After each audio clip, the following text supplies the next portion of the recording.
কিয়ামতের দিন বান্দার হাতে যখন আল্লাহ তাআলা আমলনামা পৌঁছায়া দিবে, প্রত্যেকের হাতে প্রত্যেকের আমলনামা পৌঁছায়া যাবে। আমলনামা যেই ভাষায় হোক না কেন, মানুষ যত গণ্ড মূর্খ হোক না কেন, সকলকে আমলনামা পড়বার যোগ্যতা যিনি দিবেন তিনি কে?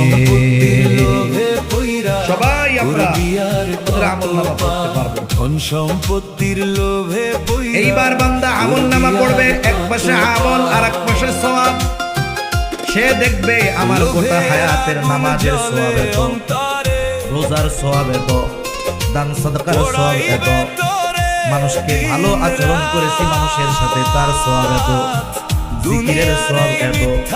এইভাবে এক পাশে আমল আর এক পাশে তার ওই আমলের বিনিময়ে প্রাপ্ত সওয়াবগুলো লেখা থাকবে। এক পাশে সর্বশেষ বিশাল এক সওয়াবের